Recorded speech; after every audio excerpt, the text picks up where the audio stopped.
অধরা শাহজাহানে রবিবার ব্যাখ্যা দেন অভিষেক বন্দ্যোপাধ্যায়। সোমবার হাইকোর্টে জানিয়েছে শাহজাহানের গ্রেফতারিতে স্থগিতাদেশ নেই। আদালতের এই বক্তব্যকেই হাতিয়ার করেছে তৃণমূল, নিশানা করেছে বিরোধীদের।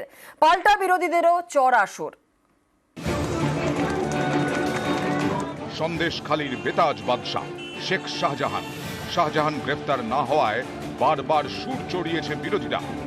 শাহজাহান ধরা পড়বে না, পুলিশ প্রোটেকশনে তাকে রাখা হয়েছে। এই মামলা যদি কলকাতা হাইকোর্ট সিবিআই কে ট্রান্সফার না করে বা এনআইএ কে ট্রান্সফার না করে, শাহজাহান অধরাই থেকে যাবে। ডিজি মনে করলে এক চুটকিতে অ্যারেস্ট হয়ে যাবে। বাংলার মুখ্যমন্ত্রী না চাইলে শাহজাহান অ্যারেস্ট হবে না।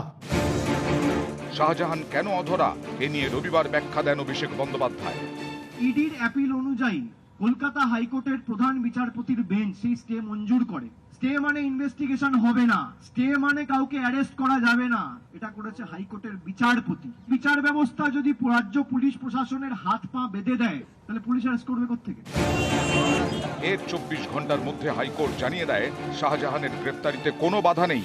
সোমবার প্রধান বিচারপতির ডিভিশন বেঞ্চ স্পষ্ট বলে দেয়, শেখ শাহজাহানকে গ্রেফতারে আদালতের কোনো স্থগিতাদেশ নেই। যে সিট গঠন করা হয়েছিল শুধুমাত্র তার উপর স্থগিতাদেশ। রাজ্য পুলিশ চাইলে শেখ শাহজাহানকে গ্রেফতার করতে পারে। এতে নতুন করে রাজ্য রাজনীতির হাওয়া গরম। হাইকোর্টের এদিনের বক্তব্যকে হাতিয়ার করেছে তৃণমূল। একই সঙ্গে গ্রেফতারির বিষয়ে রাজ্য পুলিশেই আস্থা প্রকাশ করেছেন কুণাল ঘোষ। আমরা হাইকোর্টকে ধন্যবাদ জানাচ্ছি।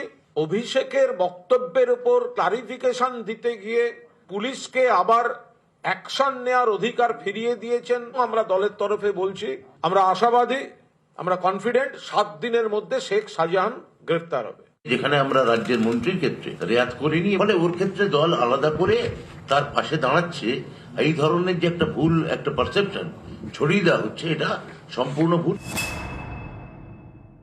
আদালতের নাম করে আদালতকে অবমাননা করা হয়েছে, অমর্যাদা করা হয়েছে।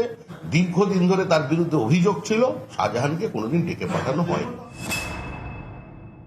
প্রধানমন্ত্রী আসা পর্যন্ত সন্দেশখালী ইস্যুটাকে জিইয়ে রাখতে হবে। সেই কারণে এটা উস্কানি দেওয়ার জন্য এদেরকে ইচ্ছাকৃতভাবে ওই জায়গাটা পাঠানো হচ্ছে। তৃণমূল কংগ্রেসের 2জন মন্ত্রী যে ধরনের বক্তব্য রেখেছেন, তাতে ওখানের পরিস্থিতির আরো অবনতি হয়েছে।